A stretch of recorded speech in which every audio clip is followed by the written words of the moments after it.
Berjumpa lagi dengan Albarak. Kita lanjutkan cerita kelahiran kembali Dewa Abadi tanpa nama. Jangan lupa share, like, komen, dan subscribe. Kelahiran kembali Dewa Abadi tanpa nama bab 1811, kepuasan. Pejisel mendongak ke arah Dion. Dengan emosinya yang tenang, dia tiba-tiba merasakan betapa besarnya kehadiran Dion. Hampir tidak menjadi masalah apa yang dia kenakan, tidak peduli betapa konyolnya itu. Kau pikir aku peduli tentang ini? Dion menunjuk ke atas bahunya. Jika ada yang salah, kekalahan mereka dengan cara seperti itu lebih merupakan hal yang baik daripada hal yang buruk. Jika mereka dapat bangkit kembali, tulang punggung mereka tidak akan pernah goyah lagi. Jika mereka tidak bisa, itu artinya jalur bela diri tidak pernah cocok untuk mereka sejak awal. Itu bukan masalah besar, tapi Anda mengatakan mereka adalah orang-orang jenius sejati. Mungkin memang begitu, tapi kejeniusan tidak ada artinya tanpa kemauan dan kekuatan tidak ada artinya tanpa keberanian. Pejisel menggaruk pipinya. Sejujurnya, menurutku aku tidak memenuhi syarat. Oh, tanya Dion dengan penuh minat. Dan mengapa begitu? Biasanya, ia mungkin mengira Pejisel mengucapkan kata-kata itu sebagai cara tidak langsung untuk mengatakan tidak. Namun, melihat ketulusannya, Dion tertarik dengan jawabannya. Sebenarnya, aku menindas mereka. Mereka tidak hanya lelah, mereka juga orang suci, sementara aku adalah makhluk surgawi. Jika aku benar-benar kalah dari mereka, aku akan kehilangan muka. Dan, desak Dion. Pejisel menarik napas dalam-dalam. Aku hanyalah seekor binatang buas kelas surga. Aku tidak bodoh. Meskipun menjadi binatang buas kelas surga jarang di tempat ini, aku menyaksikan pemimpin Sacharo mengalahkan 36 naga sendirian, yang semuanya adalah kelas tertinggi. Kedua, kultivasiku terlalu lambat. Pemimpin Sacharo lebih muda dariku tetapi sudah menjadi ahli Dao. Namun, aku hampir 10 kali lebih tua tetapi masih seorang celestial. Ketiga, darah yang kumiliki tidaklah murni. Ibuku adalah binatang buas tingkat bumi yang bahkan belum mencapai wujud manusia, dikurung dalam sangkar oleh ayahku hanya karena ia menyukai tampilan bulunya. Terkadang aku merasa sulit untuk menyalahkannya. Ia selalu berkata bahwa marah terhadap perlakuan ibuku adalah hal yang konyol, bagaimanapun juga, bukankah binatang buas seharusnya dikurung dalam sangkar? Pejisel mengepalkan tangannya erat-erat. Aku beruntung memiliki wujud Raven dan mahkota emas. Jika aku tidak mendapatkan wujud manusia sebelum menjadi makhluk surgawi, aku tidak akan pernah meninggalkan kandang itu. Dion mendengarkan dengan diam. Tentu saja, dia tahu tentang semua ini. Alasan dia menyerang gugus Pejisel lebih dulu justru karena hubungannya yang tegang dengan ayahnya. Namun, siapa sangka pemuda ini tetap memilih lari untuk memperingatkan ayahnya. Dan, bahkan saat itu, bantuannya diludahi. Itukah sebabnya hidungmu tetap bengkok? Dion tiba-tiba bertanya. Pejisel menatap Dion dengan kaget sebelum mendesah. Ia mengusap hidungnya sedikit dan bentuk hidungnya tiba-tiba berubah. Tiba-tiba, wajah yang tadinya sulit dipandang menjadi sangat tampan. Tidak terlalu tampan, dan hanya bisa dikatakan di atas rata-rata, tetapi semakin Pejisel menyentuh wajahnya, semakin sempurna wajahnya. Dion tersenyum ringan, tampaknya tebakannya benar. Alasan Pejisel dapat menjadi manusia jauh sebelum memasuki alam surgawi atau bahkan berkultivasi sama sekali, adalah justru karena ia dapat menjadi apa saja yang ia inginkan. Wajah inilah wajah aslinya, yang didapatkannya setelah memasuki alam surgawi. Namun, dalam upaya agar lebih menyatu dengan keluarganya, ia tetap mempertahankan hidung bengkoknya, menutupi dirinya selama berabad-abad. Hidung bengkok adalah cacat genetik dari klan gagak kami dan itu adalah sesuatu yang telah dicoba dihilangkan oleh para tetua selama ribuan tahun. Jika aku terlahir tanpa salah satunya, aku akan lebih terasing dari sebelumnya. Ayahku mungkin akan membunuhku karena marah. Katanya lembut. Lagi pula, aku tidak punya wanita untuk membuat orang terkesan. Dion tertawa mendengar kata-kata itu. Kasihan sekali pria ini, masih perawan tapi sudah sangat tua. Tidak mengherankan klan Raven memiliki cacat genetik. Dengan semua omong kosong tentang kemurnian garis keturunan mereka, mereka mungkin menikah dengan sepupu, saudara laki-laki dan perempuan berulang kali. Jika mereka sangat ingin menyingkirkannya, mereka seharusnya tidak terlalu sombong. Jika mereka manusia biasa dan bukan kultivator, garis keturunan mereka pasti sudah punah sejak lama. Bahkan, cacat genetiknya akan lebih parah dan mengerikan. Mendengar kata-kata itu, Pejisel tercengang. Bagaimana ia bisa memahami konsep gen represif? Yang ia tahu hanyalah bahwa jika apa yang dikatakan Dion benar, maka itu benar-benar keadilan puitis. Dion melambaikan tangannya. Katakan saja aku tidak peduli dengan semua ini. Apakah kamu bersedia? Pejisel gemetar. Ia tak kuasa menahan diri untuk mengamati Dion untuk memastikan apakah ia serius. Namun, ia merasa sulit untuk berpikir saat mengamati Dion. Rasanya seolah-olah ia mengikuti arus Dion setiap kali ia mencoba, seolah-olah ia memasuki dunia Dion. Hal itu membuatnya sulit untuk berpikir. Untuk mendapatkan penguasa lebih dari 100 alam semesta sebagai seorang master. Kapan dia bisa memimpikannya hal seperti itu sebelumnya? Aku peringatkan kau, jika kau menjadi muridku, kau harus menghapus kultivasimu saat ini dan memulai dari awal. Selain itu, akan sangat memalukan jika muridku tidak menjadi penguasa bintang di masa depan. Pejisel gemetar sekali lagi, dia hampir mengira Dion sedang mengolok-oloknya. Namun tidak ada tawa di mata Dion. Dia benar-benar serius. Sambil menggertakkan giginya, Pejisel membuat keputusan. Saya bersedia. Dia langsung berlutut ke tanah, bersujud tanda menerima.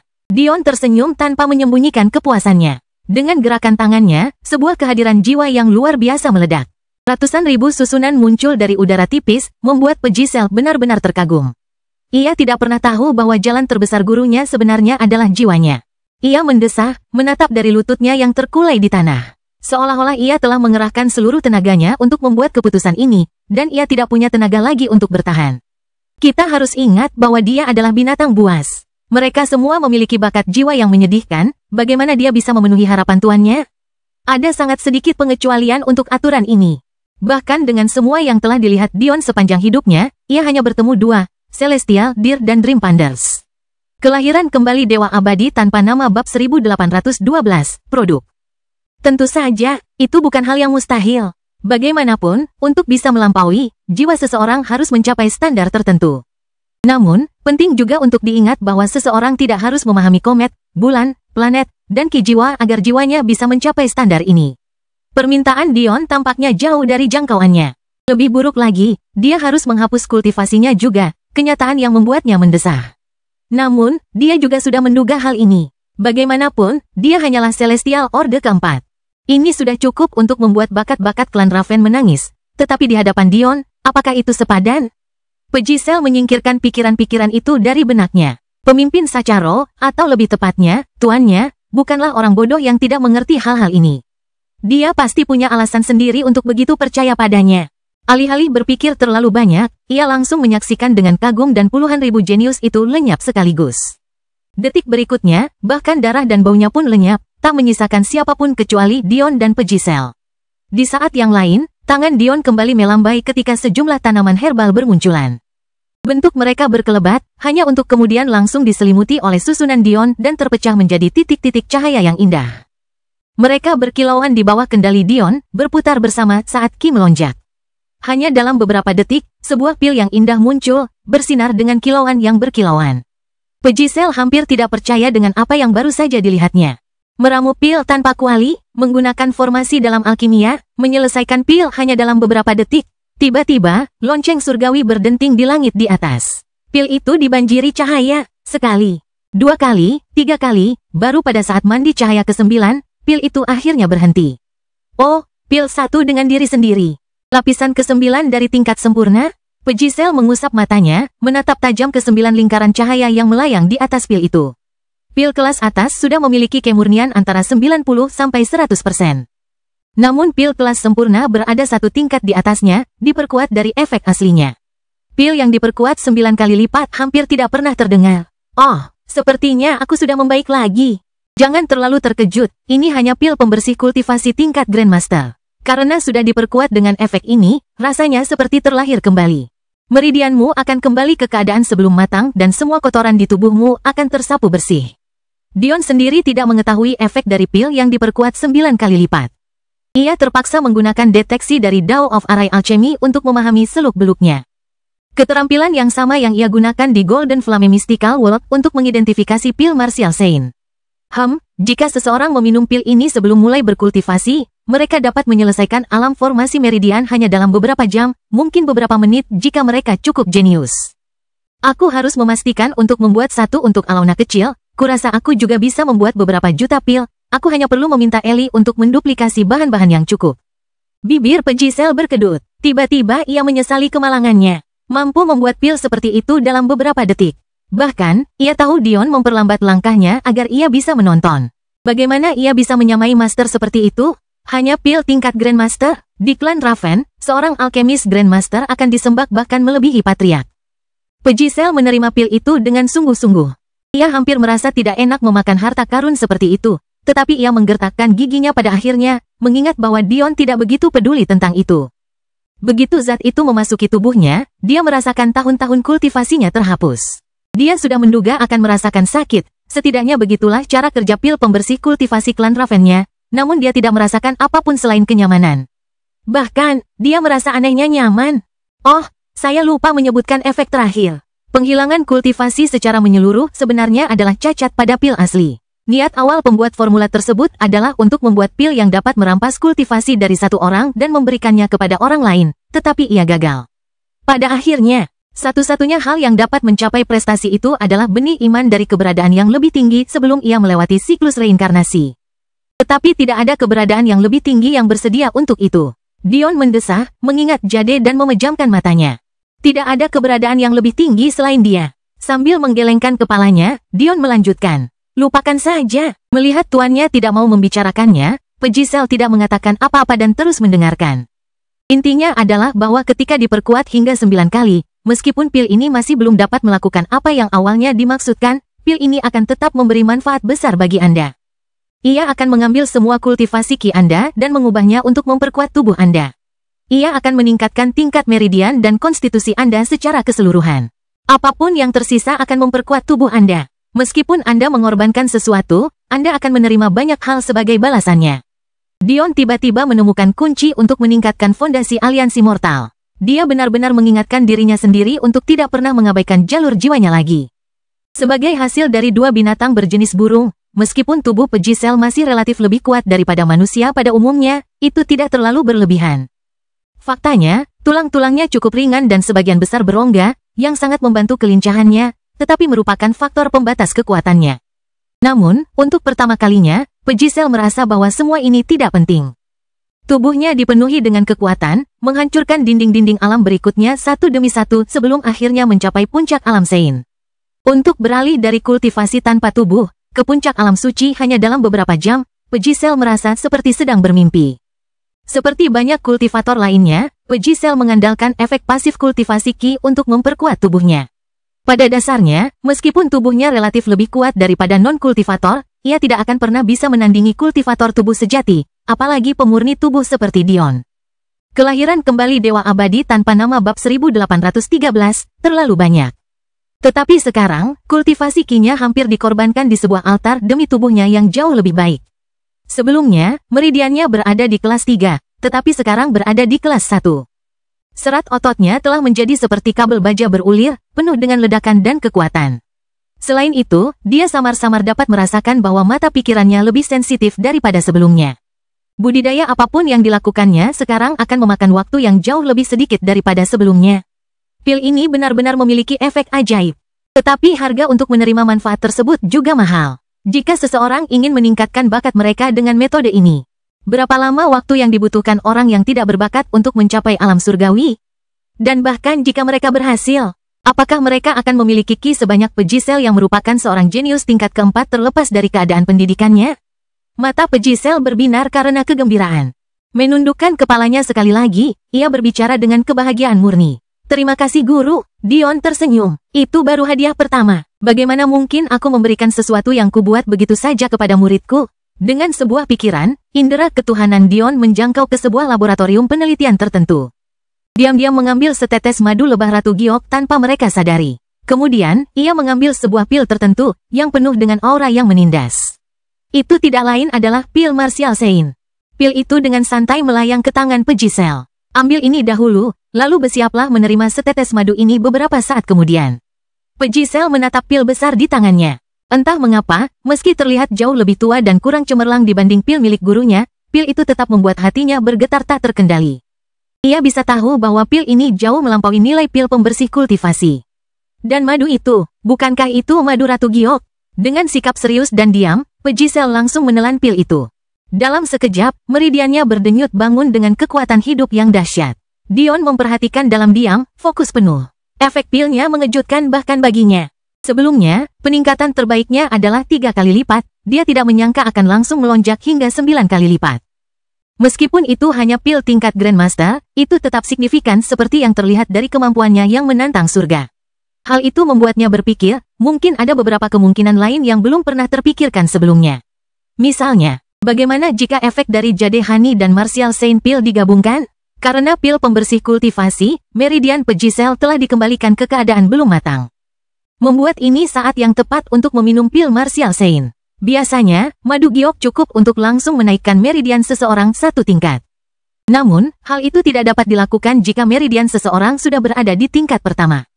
Biasanya, begitulah. Saat Divine Pulse Peggisel hendak terbentuk di bawah pengaruh Martial Saint Pill, tetesan madu melesat maju. Peggisel bahkan tidak bisa bereaksi sebelum rasa manis memenuhi mulutnya, menghangatkan tubuhnya dan menyebar ke seluruh tubuhnya. Suara penghalang yang pecah bergema saat meridian Peggisel mengalami peningkatan ukuran yang eksplosif, meluas beberapa kali lipat. Peggisel hampir tanpa sadar mengerti apa yang harus dilakukan. Tanpa ragu, ia mulai membentuk meridian tambahannya. Pada akhirnya, energi madu giok tidak berhenti sampai dia membentuk dua lagi. Dion terkekeh, minum lagi, beberapa tetes air melesat maju. Dalam sekejap, energi yang mulai menghilang melonjak maju. Raungan keluar dari bibir Peggisel. 114 meridian, 115, 116, 117. Jika pihak ketiga mengamati tindakan Dion, mereka akan menganggapnya konyol. Apa gunanya menggunakan begitu banyak harta untuk membentuk seorang jenius yang tak tertandingi dari seorang jenius biasa? Jika sumber daya ini digunakan pada seseorang yang sudah menjadi seorang jenius yang tak tertandingi, seperti apa efeknya? Kepada orang-orang seperti itu, Dion akan mencemooh kebodohan mereka karena ia mempunyai dua alasan yang lebih penting daripada hal lainnya. Pertama, karakter Peggisel sempurna. Bahkan jika Dion menemukan seorang jenius yang jauh lebih baik darinya, bagaimana mungkin ia bisa begitu mudah mempercayakan harta karun tersebut kepada mereka? Suatu hari nanti, hal itu bisa menjadi bumerang baginya. Dan kedua, ada satu aspek yang sangat penting dari Peggisel yang terlupakan. Apa alasan dibalik kemampuan mengubah bentuk untaiannya? Peggisel tidak percaya apa yang terjadi padanya. Ia merasa seolah-olah telah melompati gerbang surga dengan sekali lompatan. Apakah ini kekuatan klan yang kuat? Bagaimana Peggisel bisa tahu bahwa bahkan aliansi Nephilim tidak berani menghabiskan sumber daya seperti ini dengan bebas? Meskipun klan luar juga memiliki pil Martial Saint, mereka paling banyak menggunakan 2 hingga 3 pil per generasi. Hingga saat ini, Dion telah menggunakan setidaknya beberapa kali lipatnya. Tentu saja, tujuan Dion jauh berbeda. Ia tidak percaya bahwa dunia fana memiliki masa depan jika ia tidak menyatukan semuanya dalam satu kehidupan. Oleh karena itu, ia tidak pelit dalam penggunaan sumber dayanya. Apa gunanya jika sumber daya itu hanya membusuk setelah kematiannya? Oleh karena itu, Dion berencana untuk menggunakan semua kekayaannya. Jika pada akhirnya ia gagal lagi, ia tidak ingin meninggalkan penyesalan. Tuan, ini keterlaluan. Air mata mengalir tak terkendali dari mata Peggisel. Tidak peduli seberapa keras ia berusaha menghentikannya, mereka tampaknya tidak mau mendengarkan perintahnya. Terakhir kali dia menangis adalah ketika ibunya meninggal. Selama bertahun-tahun, dia menahannya, tidak pernah membiarkan orang lain mengetahui emosinya yang sebenarnya. Namun, entah mengapa, dia tampaknya tidak mampu melakukan itu sekarang. Dion berlutut menghadap Peggisel, menepuk bahunya. Tidak perlu merasa seperti ini. Tuanmu adalah seorang Star Lord. Jika aku tidak memberimu setidaknya sebanyak ini, aku akan merasa sangat malu. Dion tertawa. Aku ingat ketika guru besarmu menerimaku sebagai murid. Dia memberiku harta karun 33 surga, dan esensi darahnya, dan paman master. Sejujurnya, aku merasa masih kurang. Kelahiran kembali Dewa Abadi tanpa nama bab 1814, kegembiraan. Peggisel terkejut mendengar kata-kata itu, tetapi melihat ekspresi Dion, dia tampak tidak sedang bercanda. Tentu saja Dion tidak. Meskipun ia tidak langsung mengetahuinya, memang benar bahwa Esmeralda meninggalkannya Desil. Hingga saat ini, Desil telah membantunya berkali-kali yang tidak dapat ia hitung. Bahkan pil Martial Saint berjumlah 1000, tetapi hanya ada 33 harta karun seperti itu di seluruh dunia. Dion berspekulasi bahwa alasan mengapa hanya sedikit yang terlihat di Mortal Plane kemungkinan karena sisanya berada di Immortal Plane.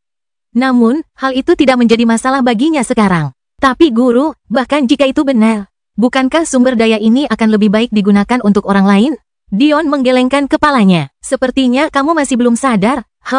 Peggisel berkedip bingung. Kamu dilahirkan dengan sebuah konstitusi tingkat bumi, peniruan surga. Apa? Peggisel terkejut. Jangan sampai kita tertipu oleh bakat-bakat yang dimiliki Dion di sekitarnya. Bahkan guru agungnya hanya bisa menjelaskan tentang kejeniusan di sekitar Dion dengan mengatakan bahwa dia pasti memiliki karma yang besar di kehidupan sebelumnya. Kenyataannya adalah bahwa bahkan bagi kekuatan luar, kemunculan konstitusi tingkat bumi adalah promosi kejeniusan yang mutlak. Bagi mereka yang berada di kuadran surgawi, Kenyataan ini akan lebih mengejutkan lagi. Sebenarnya, bakat mereka yang lahir di kuadran surgawi cukup bagus secara keseluruhan. Jika harus dibandingkan, bakat mereka pasti tidak kalah dari 5 kuadran menara teratas. Tentu saja, ini karena pengaruh iman yang tersisa dari sekte rusa surgawi. Masalahnya adalah warisan mereka terlalu dangkal. Bahkan jika seorang jenius seperti itu lahir, seringkali tergantung pada percobaan dan kesalahan apakah jenius tersebut akan sepenuhnya bangkit atau tidak. Seringkali, para jenius ini akan mati karena efek samping dari konstitusi mereka yang belum terbangun, seperti yang hampir dialami Madeline. Dion berdiri, ki jiwanya mulai menyebabkan perubahan pada dunia sekali lagi. Sejumlah unsur spiritual bermunculan, menghilang menjadi titik-titik cahaya seakan-akan dilahap habis oleh susunan yang dibentuk Dion. Mereka mulai berputar, sekali lagi membentuk pil putih yang indah. Untuk kedua kalinya hari itu, lonceng surga berbunyi, menyelimuti planet jiwa dengan banjir energi. Giselle merasa mati rasa terhadap keterkejutan saat ini. Tuannya membentuk 2 pil di hadapannya, dan keduanya diperkuat 9 kali lipat. Bagi yang lain, itu terlalu tidak masuk akal. Tetapi sekarang yang dirasakannya hanyalah kebanggaan yang tidak dapat dijelaskan. Ini, Dion berkata dengan santai, sambil melemparkan pil yang mungkin bernilai ratusan batu dao meskipun hanya kelas Grandmaster. Setelah menelannya, dia merasakan tubuhnya memanas. Pil kebangkitan konstitusi ini, setelah diperkuat 9 kali, memiliki kemampuan untuk membangkitkan konstitusi tingkat bumi apapun hingga batas maksimalnya. Manfaatkan kesempatan ini dengan baik untuk merasakan perubahan pada tubuh Anda. Giselle mengangguk dengan serius, memasuki meditasi hening. Apa yang dimaksud Dion dengan batas maksimal akan mengejutkan banyak orang.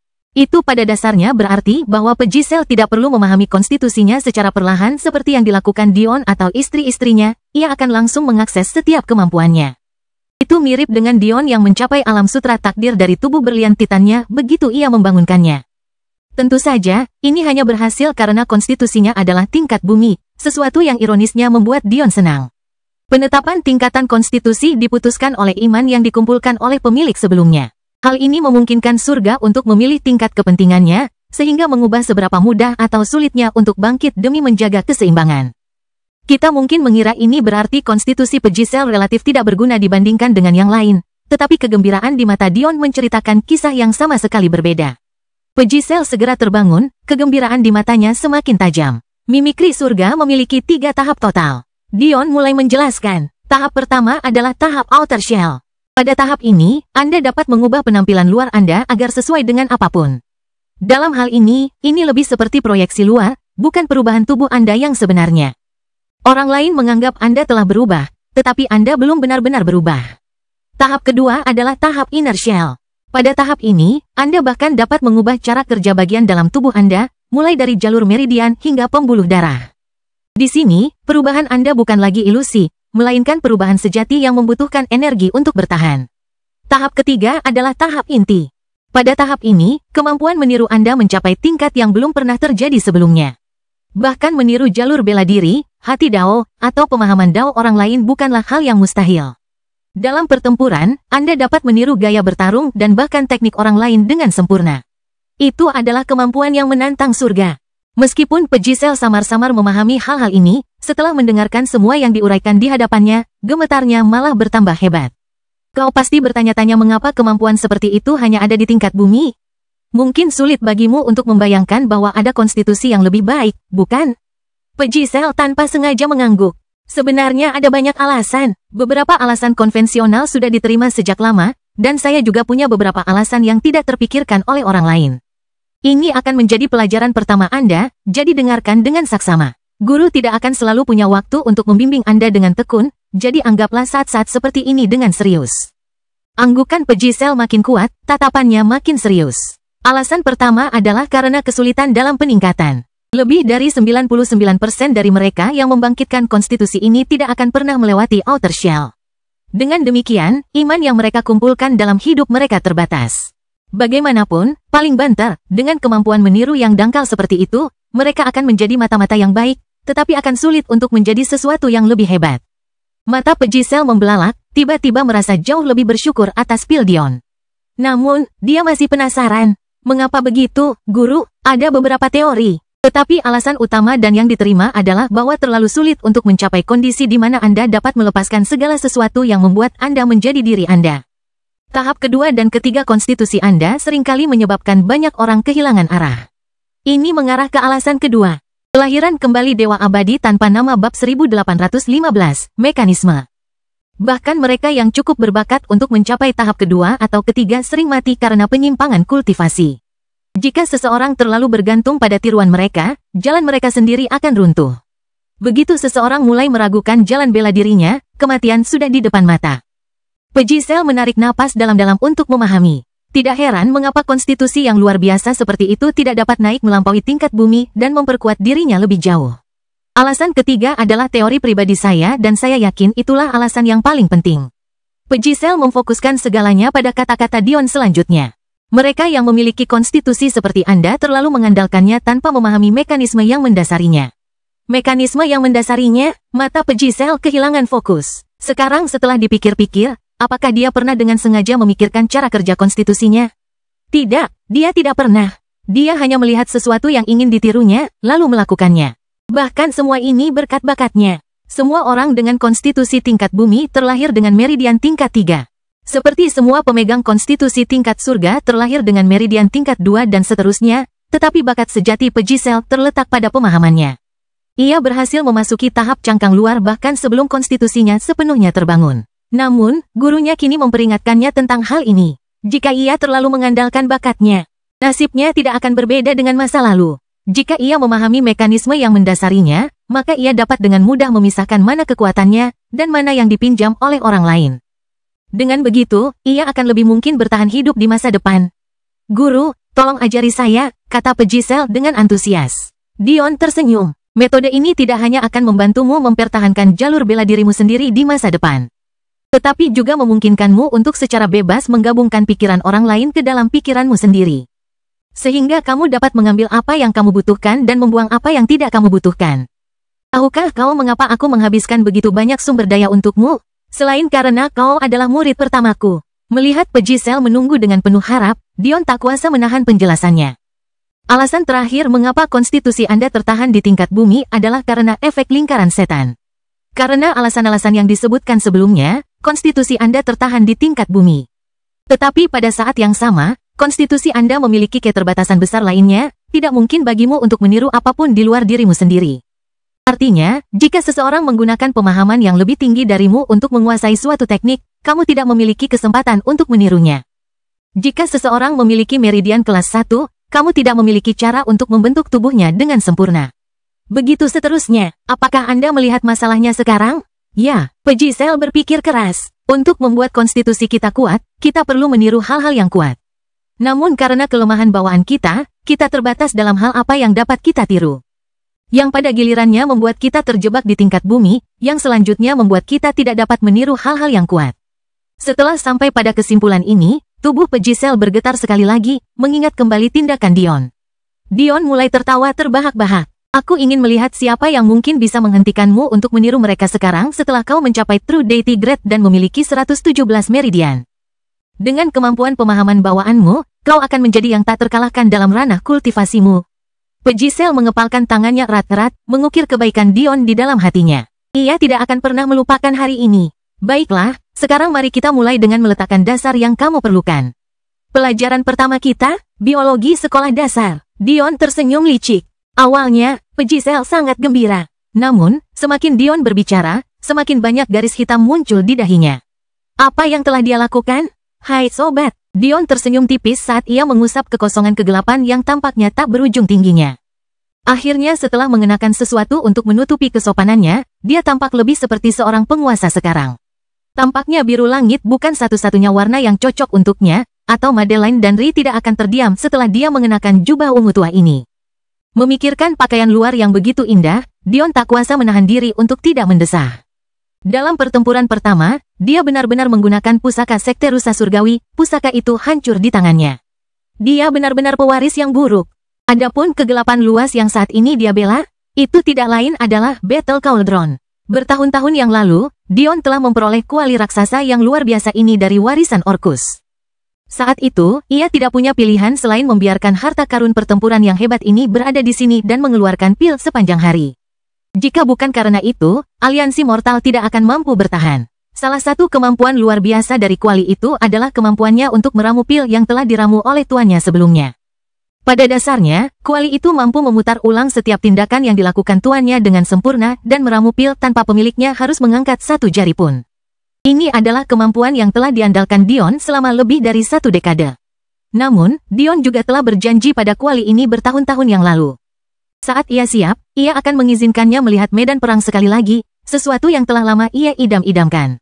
Melihat Dion datang, Kuali pertempuran bergetar karena kegembiraan. Kuali itu berputar ke udara, menyusut dalam sekejap mata dan mendarat di telapak tangan Dion. Dion juga senang. Ada 2 alasan mengapa dia bisa melakukan ini sekarang, yang keduanya merupakan alasan suasana hatinya yang baik. Pertama, dia jauh lebih kuat. Meskipun pemahamannya meningkat, menciptakan klon masih menjadi beban baginya justru karena kekuatan yang telah dia peroleh. Namun, ada juga kabar baik. Dengan meningkatnya kendalinya atas teknik klan Florence, jalan yang terbuka baginya pun semakin lebar. Sekarang, ia dapat menciptakan klon khusus yang berfokus pada satu jalan. Intinya, dengan mengorbankan ki dan kekuatan tubuh mereka, Dion dapat membentuk ribuan Moon Lord dan puluhan klon Planet Lord dari dirinya sendiri. Kelahiran kembali Dewa Abadi tanpa nama bab 1816, memaafkan. Meskipun jumlah ini masih lebih sedikit dari jumlah ahli yang dimiliki klan seperti Sapientia, seberapa besar wilayah mereka dibandingkan dengan Dion? Dan juga, apakah keterampilan mereka dapat menyamai Dion? Catatan penulis, perlu dicatat, jika terjadi kebingungan. Bahwa dinyatakan bahwa tidak ada ahli di atas Moon Lord yang ada dalam lingkup kuadran menara, bukan kuadran luar. Kedua, Asosiasi Alkimia Arai dipenuhi dengan bakat. Di bawah bimbingan klon Dion selama bertahun-tahun, para jenius Aurora bawaan dari Soul Universe akhirnya menemukan jati diri mereka. Beberapa bahkan hampir keluar dari alam Grandmaster dan menjadi penguasa komet. Pada saat medan perang kuno turun, fondasi aliansi Fana tidak akan tersentuh. Karena itu, Dion merasa tenang membawa Kuali itu bersamanya untuk memenuhi janjinya. Kuali pertempuran sudah hampir membentuk rohnya sendiri. Begitu itu terjadi, ia juga akan menjadi harta karun palsu dari 33 surga. Dion menduga pertempuran mungkin menjadi kunci untuk menerobos. Namun, yang cukup menarik adalah, Kuali pertempuran itu bukan satu-satunya warisan Orcus yang akhirnya bisa digunakan Dion. Ada banyak teknik lain yang membuatnya bersemangat untuk mencobanya. 9 Matahari Armageddon, tubuh Dewa Matahari dan teknik cabangnya Halo Dewa Matahari. Domain Dewa Matahari. Dion tidak sabar untuk menunjukkan kekuatan mereka. Sebenarnya, 9 Matahari Armageddon tidak dapat digunakan kecuali seseorang telah memahami Dao Api tingkat 3. Namun, bukankah Dao Api Dion telah mencapai tingkat 4 setelah jiwanya memahami Ki Bintang? Nama teknik yang sombong itu berbicara sendiri. Sebagai teknik puncak tingkat ilahi yang telah jatuh dari tingkat mistik, Dion tidak tahu apakah ada teknik serangan yang lebih kuat di alam manusia. Adapun tubuh Dewa Matahari, ia secara langsung menggunakan kekuatan 9 Matahari Armageddon untuk meningkatkan kekuatan seseorang secara eksplosif. Tujuan awal dari teknik yang terakhir adalah untuk merenggut kekuatan bintang dari bintang-bintang sejati, membuat klan Gagak Emas tak terkalahkan saat berada di dekatnya. Namun, Sun God Halo dan Sun God Domain juga menarik. Orcus menciptakannya menggunakan Sun God Body sebagai dasar karena tubuh kematiannya tidak memungkinkannya untuk memasukkan api yang begitu kuat ke dalam dirinya karena api menghembuskan kehidupan.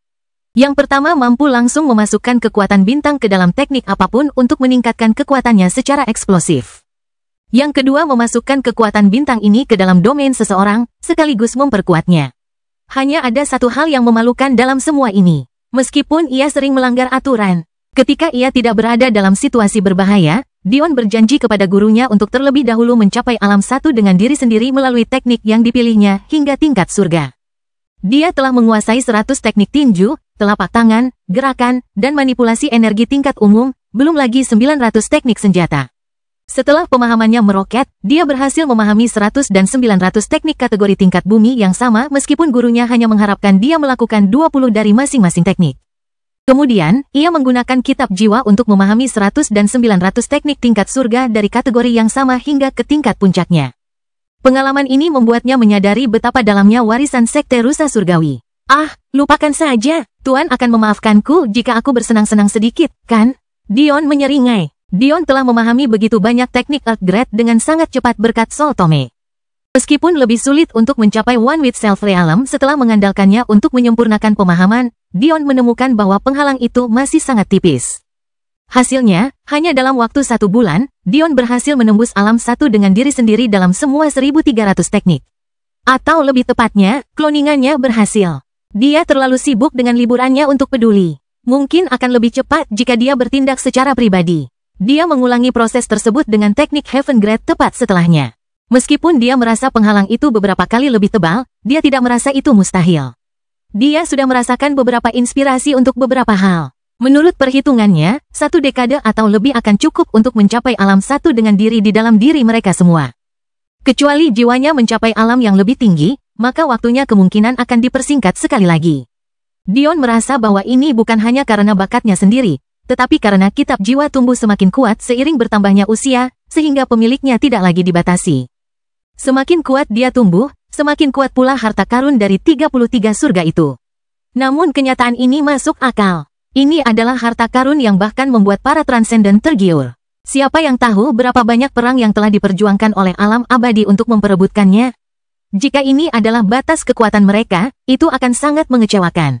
Kemungkinan besar, harta karun ini hanya akan menunjukkan kekuatan sejatinya jika dipasok dengan ki abadi. Sayangnya, Dion terlalu jauh dari kondisi seperti itu. Namun, dia merasa puas. Saat ini, jiwanya berada di pintu masuk alam bintang dan masih jauh dari puncaknya. Jadi, dia masih punya banyak ruang untuk berkembang sebelum dia harus mempertimbangkan untuk menembus penghalang kultivasi lainnya. Dion menyadari setelah pertarungannya dengan leluhur Sapientia betapa pentingnya teknik-teknik itu. Dia hampir tidak menyadarinya karena dia biasanya mengalahkan semua orang di generasinya. Tetapi dia akan menjadi jauh lebih kuat jika dia menggunakan teknik-teknik yang sesuai dengan ranah kultivasinya daripada menggunakan teknik-teknik tingkat umum sepanjang waktu. Memikirkan hal ini, Dion tidak dapat menahan diri untuk tidak mendesah. Kenapa kau menyuruhku melakukan hal gila seperti itu, Master? Memahami teknik tingkat umum 1300? Untuk tujuan apa? Dion menggelengkan kepalanya. Ia hanya bisa menebak bahwa Esmeralda punya rencana besar untuknya. Bagaimanapun, tidak peduli seberapa hebat sekte rusa surgawi, mereka pasti tidak memiliki 1300 teknik kelas ilahi. Bahkan seluruh alam fana tidak akan memiliki sebanyak itu. Jadi, kelas surga akan menjadi kelas terakhir yang bisa dipelajari Dion sebanyak itu. Paling banyak, Dion akan mampu mempelajari 3 dari setiap kategori, sehingga dia memiliki 39. Bahkan saat itu, sekte rusa surgawi tidak memiliki sebanyak ini. Sepertinya dia perlu melakukan sedikit pekerjaan pengintaian. Kalau orang lain mendengar bagaimana Dion mengutarakan niatnya yang jelas untuk mencuri, bibir mereka akan berkedut karena sikapnya yang tidak tahu malu. Kelahiran kembali Dewa Abadi tanpa nama bab 1817, Dewasa. Dion menggelengkan kepalanya. Dia datang ke sini untuk suatu tujuan dan dia telah terhanyut dalam pusaran misteri. Ketika waktunya tepat, tuannya akan mengatakan yang sebenarnya. Sudah saatnya untuk mengunjungi klan Kitsune itu. Kuharap kau suka daging rubah. Dion tertawa saat kuali itu melompat di tangannya, seolah-olah mengatakan bahwa itu adalah kesukaannya. Setelah mempelajari begitu banyak teknik senjata, sepertinya kehendak master senjataku akan segera menembus ranah niat. Bisakah kau melakukannya? Tanya Dion sambil melihat ke arah Fox. Sungguh ironis, dia baru saja berbicara tentang memakan daging rubah ketika dia menyadari bahwa dia akan membutuhkan bantuan rubah. Tentu saja, Fox bukanlah rubah sungguhan. Ia adalah anak surga yang memiliki kemampuan untuk menduplikasi benda mati asalkan ia diberi energi yang cukup atau pengorbanan yang cukup. Fox mengerutkan kening saat melihat topeng di tangan Dion. Dia merasa bahwa tidak ada energi di dunia ini yang dapat meniru topeng ini. Tidak bisa, kaisar yang tak bernoda. Aku bisa merasakan kekuatan hidup yang kuat di dalam harta karun ini, pasti ada jiwa kuat yang tertidur di dalamnya. Dion mengangguk. Begitu ya, sesuai dugaanku. Bahkan sekarang, Dion tidak tahu bahwa ada burung pipit petir yang tertidur di dalam topeng Willow Petir. Binatang agung yang dikutuk karena kecantikannya dengan kecepatan tertinggi yang pernah ada. Begitu cepatnya sehingga tidak ada seorang pun yang bisa menghargainya bahkan ketika ia muncul. Dion berharap dapat menduplikasi topeng itu sehingga Amporae dan Madeline dapat memakainya. Meskipun ia akan ikut campur dalam urusan Kitsune Shruti Kuadran. Ia tidak ingin terlalu banyak orang mengetahui seberapa kuat dirinya sekarang, atau hal itu akan memengaruhi rencananya untuk federasi. Adapun untuk membawa Amporae dan Madeline, dia punya 2 alasan. Pertama karena mereka adalah satu-satunya istrinya yang mampu menunjukkan kekuatan ahli Dao Realem, dan kedua karena dia hanya ingin mereka di sisinya. Jika terserah padanya, dia akan membawa Ri dan Clara juga, hanya saja mereka masih terlalu lemah. Dion bahkan telah mengeluarkan Demolition Cube, senjata palsu dari 33 surga yang diambilnya dari klan Dayu dahulu kala tetapi jarang digunakan. Dia ingin melihat apakah Fox dapat menggunakannya sebagai pengorbanan untuk duplikasi, tetapi tampaknya itu pun tidak cukup. Itu akan sia-sia, Kaisar tak bernoda. Fox menggelengkan kepalanya. Bahkan jika aku menggunakannya sebagai pengorbanan, karena tugasnya terlalu berat, paling-paling itu hanya akan mengeluarkan beberapa topeng kelas spiritual. Apakah Kaisar tanpa celah harus berhati-hati seperti itu? Dengan kekuatan jiwamu, tidak seorang pun akan dapat melihat apapun yang tidak ingin kamu lihat. Dion mendesah, akhirnya tak dapat menahannya lagi. Bisakah kau berhenti memanggilku seperti itu? Berhenti memanggilmu apa? Tanya Fox polos, dengan senyum licik di wajahnya. Dion melotot padanya. Aku bukan Kaisar, dan nama keluargaku juga bukan Unblemished. Tidak mungkin, yang tak bernoda adalah permaisurimu, jadi tentu saja kau adalah kaisarnya. Dia tidak, melihat giliran Fox yang melotot ke arahnya, sakit kepala Dion bertambah dan dia hanya melambaikan tangannya, berbalik untuk pergi. Semua anak surga seperti ini. Selain Monet yang entah mengapa menyukainya, yang lain membencinya karena tidak menjadikan Luna sebagai wanitanya. Kalau bukan karena Luna yang pada dasarnya memaksa mereka untuk membantu memperbaiki aliansi Fana, mereka pasti sudah lama mengabaikan kata-katanya. Bagi mereka, dia telah menitipkan seorang anak kepada ratu mereka, jadi bagaimana mungkin dia tidak bertanggung jawab? Satu-satunya alasan mereka tidak sepenuhnya menunjukkan rasa jijik mereka kepadanya adalah karena betapa baiknya dia memperlakukan putri kecil mereka tidak dapat disangkal. Dion tidak tertarik menjelaskan dirinya kepada orang lain. Itu adalah sesuatu yang tidak ingin ia lakukan. Sama seperti ia tidak suka diuji oleh orang lain yang merasa lebih hebat darinya. Jadi, ia tidak pernah mencoba membenarkan dirinya kepada mereka, membuat mereka berpikir bahwa mereka benar. Bagaimanapun, dia tak mau diganggu. Pastikan untuk mengucapkan terima kasih yang sebesar-besarnya kepada Saru. Aku sudah lama tidak bertemu dengannya, tapi kita berutang banyak padanya. Ucap Ri lemah. Tentu saja, kelemahannya bukan karena cedera, melainkan karena niat Dion untuk mengucapkan selamat tinggal telah tak terkendali, mengakibatkan 4 wanita cantik terjerat dalam spray lembut dan cairan harum. Pemandangan itu dapat membuat api tak berujung membakar pinggang seseorang. Baiklah, Dion berkata sambil tersenyum tipis. Sejujurnya, dia tidak ingin meninggalkan mereka. Jika ini hanya tentang balas dendam, dia tidak akan begitu mudah terganggu. Namun, berita dari Mortal Network tampaknya semakin memburuk dari hari ke hari. Situasi klan Shruti tidak baik. Jika ini terus berlanjut, mereka akan musnah. Karena dia berutang pada Saru karena telah melindungi Ri dan menyimpan rahasianya selama ini. Dia akan membayarnya. Satu-satunya orang di kuadran menara yang mengetahui asal-usul Dion yang sebenarnya adalah Saru dan klan Shrutinya, tetapi dia tidak pernah mengungkapkan sepatah kata pun tentang hal itu. Atas hal ini, Dion sangat berterima kasih. Dion tertawa. Gadis kecil itu mungkin sudah dewasa sekarang. Lihatlah dia, sudah memikirkan hal-hal jahat dan dia bahkan belum pergi, gerutu Clara, tetapi dia benar-benar terlalu lemah untuk bergerak. Dion terdiam, apa yang dikatakannya? Madeline terkekeh pelan. Adik Saru benar-benar telah menjadi wanita cantik yang menggemparkan dunia. Dia juga tampaknya sangat menyukaimu. Dion mencibir. Aku akan menolong teman, bukan mencari istri. Oh ya, lalu kenapa kau menyerah begitu saja setelah Fox bilang dia tidak bisa menduplikasi topeng itu, Godari? Ayah, kehati-hatian dan keinginanku untuk melindungi istriku dianggap sebagai schadenfreude. Apakah ini nasib seorang suami yang baik dan setia? Dion menatap langit-langit seolah-olah dia sedang meratapi kehidupan yang menyedihkan. Bahkan Clara pun tak dapat menahan tawa melihat aktingnya yang konyol. Kelahiran kembali Dewa Abadi tanpa nama bab 1818 banding 30. Pada akhirnya, mereka membiarkannya begitu saja. Mereka tahu bahwa kehati-hatian Dion sebenarnya adalah hal yang baik. Dia tidak membiarkan kekuatannya menguasai dirinya, dia menghargai kemungkinan bahwa orang lain mungkin bisa mendapatkan keuntungan darinya. Suamiku, kata Amporae lembut. Jaga dirimu. Asosiasi Perlindungan Binatang kemungkinan terlibat lagi. Ini satu-satunya penjelasan untuk kebangkitan Kitsune yang tiba-tiba. Pemimpin baru mereka tidak mungkin berubah begitu banyak hanya dalam 10 tahun. Kemungkinan besar, dia adalah anggota kunci BPA sejak awal. Meskipun Dion menjadi serius mendengar kata-kata ini, dia masih merasakan kehangatan. Baru-baru ini, Amporae telah menghilangkan awalan Lord dari gelarnya, membuat hubungan mereka semakin dekat. Mungkin di masa lalu, dia tidak akan pernah berbagi ranjang dengan Ri, Madeline, dan Clara seperti ini. Dia merasa senang mengetahui keluarganya menjadi satu sebagaimana mestinya. Dion tahu bahwa kata-kata Amporae sangat benar. Tidak ada satu klan pun yang dapat menghancurkan keseimbangan yang telah berlangsung bertahun-tahun dengan mudah. Mereka harus mendapatkan bantuan. Dan, mengingat klan Kitsune tidak menghadiri parlemen federasi, hal ini semakin pasti. Jika BPA hanyalah organisasi biasa, mungkin Dion akan peduli. Bahkan jika mereka adalah salah satu dari 3 kuadran teratas menara, dia tidak akan mengedipkan mata. Masalahnya adalah mereka adalah sesuatu yang jauh lebih dari itu. Setelah mendapatkan ingatan Jade tentang masa depan, dia mempelajari banyak hal. Yaitu, setiap kuadran luar memiliki pion di kuadran menara, hanya saja mereka saling membatasi untuk bertindak. Di lini masa sebelumnya, banyak pion ini hancur dan tidak dapat digunakan lagi. Namun, tindakan Dion telah mengubah banyak hal. Misalnya, BPA tidak kehilangan 6 elit bernomor di lini masa terakhir. Dion hampir 100% yakin bahwa BPA adalah pion dari Transcendent Beast Alliance. Kuadran peringkat ke-30, wilayah Kitsune Shruti, berada dalam kondisi yang cukup kacau.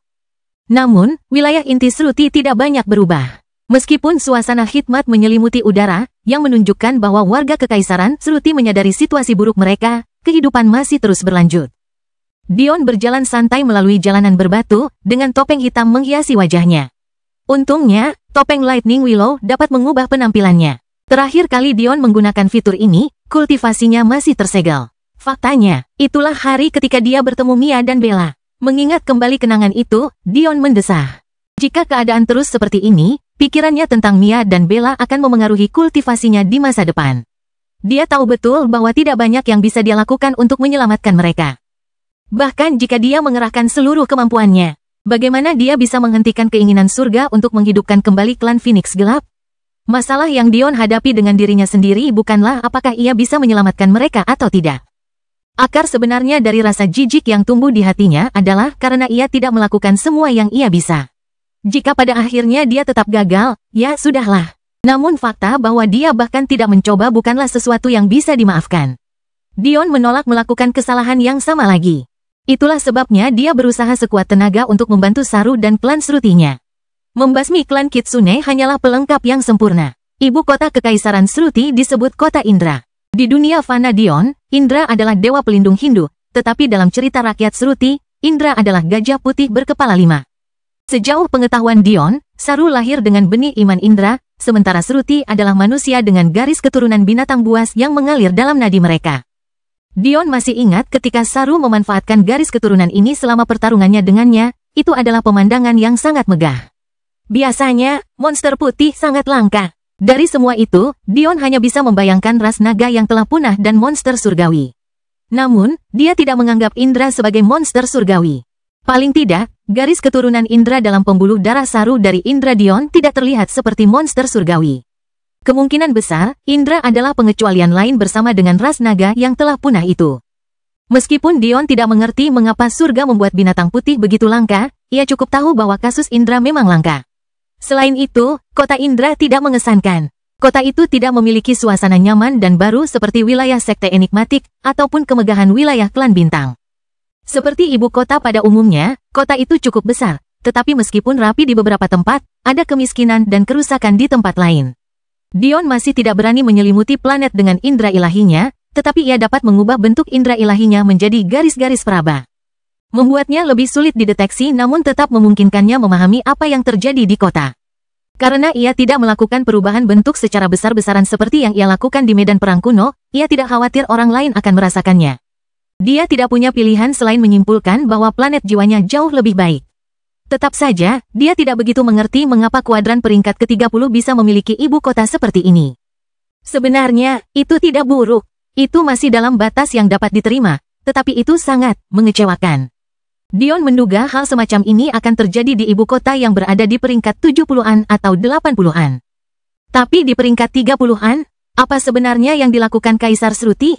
Di dunia kultivasi, bagaimana mungkin ada kemiskinan pada tingkat ini? Sebagian besar yang memiliki hak untuk tinggal di ibu kota setidaknya harus menjadi pengumpul esensi, sedangkan yang tidak harus menjadi anak-anak yang masih berkultivasi untuk mencapai titik itu. Mengapa seorang pengumpul saripati harus duduk di gubuk-gubuk yang penuh limbah dan nyaris tak bisa bertahan hidup?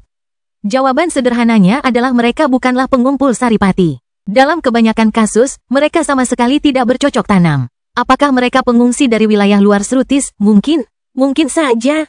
Kelahiran kembali Dewa Abadi tanpa nama bab 1819. Kesalahan. Memikirkan kemungkinan ini, Dion mengangguk. Itu pasti kemungkinannya. Dion memutuskan untuk memberi Shruti keuntungan dari keraguan. Fakta bahwa mereka bahkan mengizinkan pengungsi masuk ke kota sejak awal adalah hal yang baik, jika memang itu yang terjadi. Namun, usia gubuk-gubuk dan berkurangnya jumlah penduduk miskin menceritakan kisah yang berbeda. Tidak cukup lama untuk mencapai kondisi itu. Sayangnya, dengan menggunakan indera peraba ilahi dan sangat berhati-hati, sulit bagi Dion untuk mendapatkan pandangan yang lebih besar tentang situasi tersebut. Tak lama kemudian, Dion mencapai dinding luar istana. Mirip seperti istana, istana Shruti terbagi menjadi wilayah luar, dalam, dan inti. Bangsawan dengan kedudukan tertentu diizinkan menempati wilayah dalam, mereka yang kedudukannya lebih tinggi diizinkan menempati wilayah dalam, sementara keluarga kerajaan menempati wilayah inti. Untuk bisa masuk, seseorang harus memiliki status tertentu. Dan meskipun Dion yakin dia hanya perlu menyebutkan namanya untuk mencapai wilayah inti, semakin sedikit orang yang tahu keberadaannya di sana, semakin baik. Sebelum terobosan kultivasinya, mustahil untuk menyelinap ke tempat ini. Tapi sekarang, itu bukan masalah besar baginya. Tanpa berpikir panjang, dia melangkah maju melewati para penjaga gerbang luar seolah-olah mereka tidak ada di sana. Di dalam wilayah inti istana Shruti, suasana khidmat telah menyebar ke pertemuan para bangsawan. Meskipun kemegahan aula pertemuan tidak dapat dibandingkan dengan aula pertemuan fana milik Dion, namun aula tersebut tetap terhormat. Lagi pula, bukan berarti arsitek yang mampu menggunakan Feng Shui tumbuh di pohon. Mei Ying adalah kasus yang sangat istimewa, satu-satunya dari jenisnya setelah ibunya meninggal. Dion telah mengenal 3 keluarga terkuat di Kekaisaran Shruti sejak lama. Saat Saru berusaha menyelesaikan ujian kedewasaannya, salah satu keluarga ini mengikutinya, sedangkan yang ketiga jelas merupakan klan Shruti miliknya. Kedua keluarga ini dikenal sebagai klan pelindung Dharma, sedangkan Shruti adalah penjelmaan Dharma. Keluarga yang ditemui Dion adalah keluarga Hanu. Faktanya, raja, atau lebih tepatnya, istri Patriark Mino adalah seorang Hanu. Namanya saat ini masih Hanu karena dia belum memakai nama Mino, atau akan dianggap sebagai penghinaan terhadap tugasnya sebagai pengawal maut Saru. Klan pelindung Dharma yang kedua adalah klan Fata. Sebenarnya, sudah menjadi kebiasaan bagi kedua klan untuk mengikuti anggota klan Dharma Inkarnate ke persidangan mereka, untuk beberapa alasan, hanya klan Hanu yang mengikutinya. Adapun alasannya, Kaisar Atlas dan Shruti duduk bersebelahan, ekspresi jelek di wajah mereka. Catatan penulis, sebelumnya, karena kebiasaan, saya memanggil mereka berdua raja. Namun, ini adalah kesalahan saya. Karena mereka berdua memerintah klan Dewa Kaisar, mereka berdua adalah kaisar. Seharusnya masalahnya tidak seperti ini. Dengan dukungan diam-diam dari klan Atlas, bahkan jika mereka tidak memusnahkan Kitsune, seharusnya tidak apa-apa untuk memukul mundur mereka. Dengan begitu, mereka bisa menggunakan tangan federasi untuk mengakhiri Kitsune untuk selamanya. Awalnya, Kaisar Shruti merasa konyol bahwa Kitsune tidak akan menghadiri pertemuan federasi. Lagi pula, bukan berarti binatang buas dilarang. Klan Pegasus, Naga, dan bahkan klan Hydra semuanya adalah peserta utama. Bahkan jika mereka ingin mengasingkan diri, Kitsune seharusnya mengirim seseorang. Namun kini ia tahu bahwa pilihannya tidak terlalu konyol. Siapapun yang berada di belakang Kitsune jelas tidak perlu takut pada federasi. Bahkan, bukan tidak mungkin untuk mengatakan bahwa mereka berada di luar jangkauan mereka. Yang mulia, Anda benar-benar telah membuat kesalahan kali ini. Suara tenang terdengar di aula pertemuan. Tak seorang pun perlu melihat untuk mengetahui bahwa kata-kata ini berasal dari seorang lelaki tua yang tampaknya sudah terlanjur mati. Bahkan, ia belum membuka matanya untuk mengucapkan kata-kata ini. Untuk menunjukkan ketidakpedulian yang mencolok terhadap kaisar, bahkan tidak mau memandangnya sebelum berbicara, orang dapat membayangkan kekacauan yang menimpa kabinet Shruti. Pria ini menyebut dirinya tetua agung klan Fata, tetapi kenyataannya dia seharusnya adalah leluhur yang memasuki tidurnya. Entah mengapa, dia tetap bertahan dengan keras kepala, tidak mau. Atau lebih tepatnya, alasannya mungkin sangat jelas bagi mereka yang mengenal Kekaisaran Shruti. Kau meyakinkan kami semua bahwa dengan dukungan klan Atlas, kemenangan ini hampir pasti. Kau juga mengklaim bahwa dengan Putri Saru memimpin pasukan timur, kami akan mampu meraih kesempatan di fight. Aku menolak bukan hanya satu, tetapi kedua usulan ini. Namun, dengan menggunakan sumber-sumber luar, Yang Mulia menekan pendapatku dan wajah klan Fataku.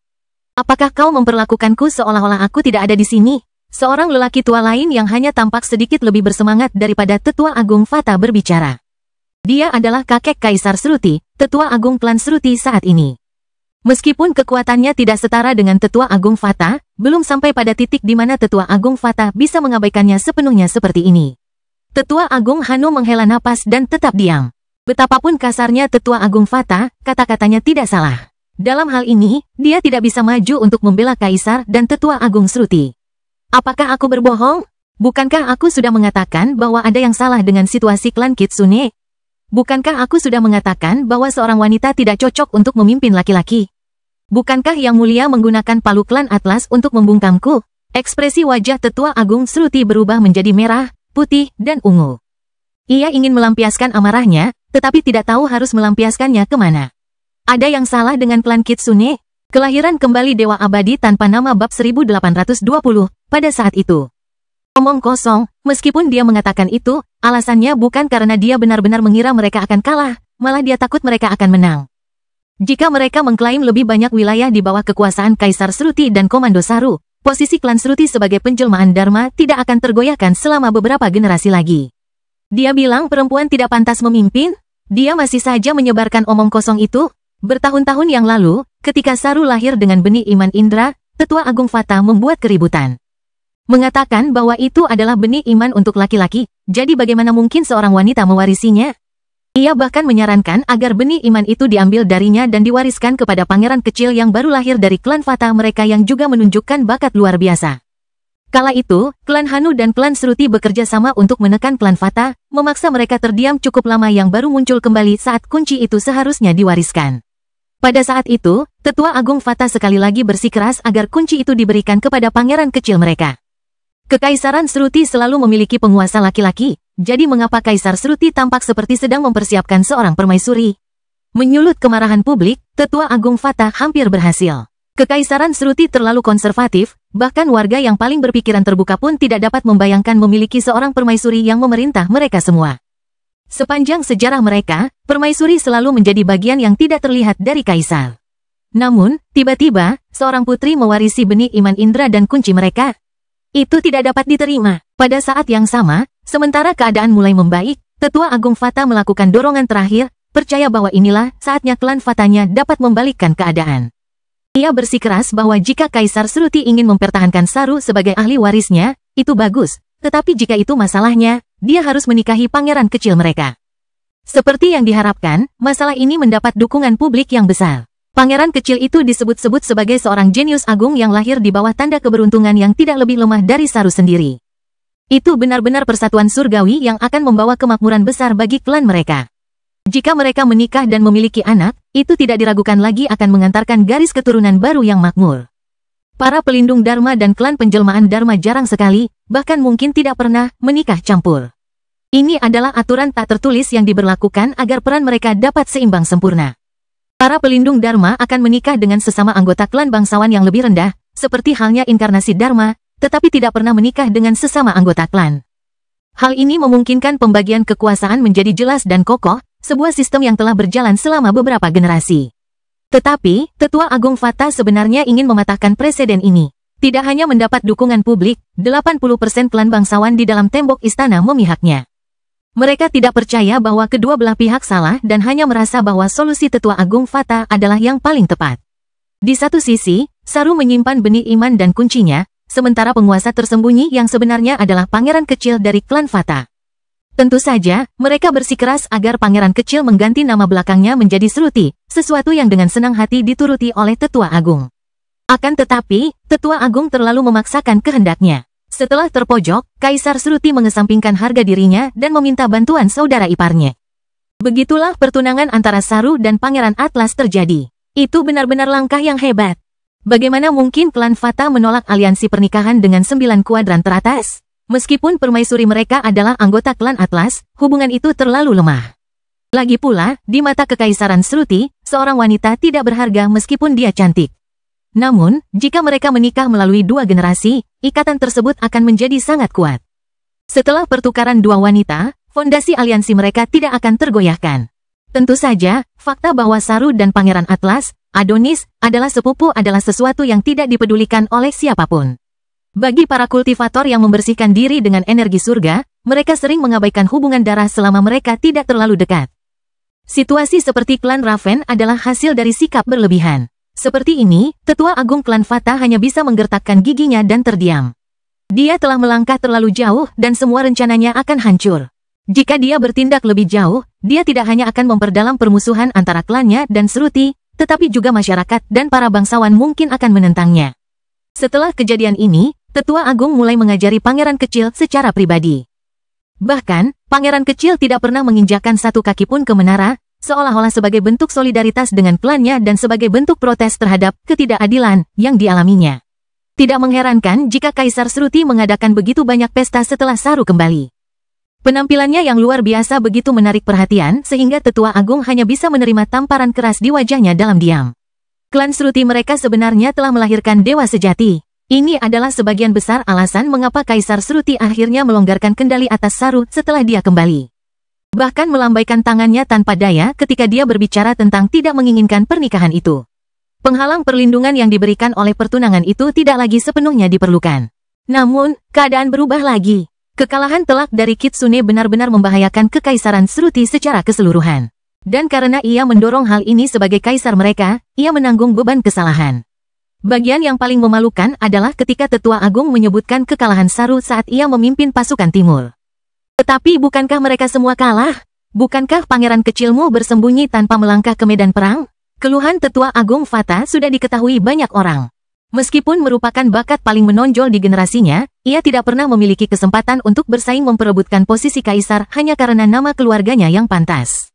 Ia bisa saja menjadi dewa sejati generasi mereka, memimpin kekaisaran mereka seperti Kaisar Atlas memimpinnya, tetapi ia ditekan tanpa malu-malu, dihalangi untuk menantang hak menggunakan kunci.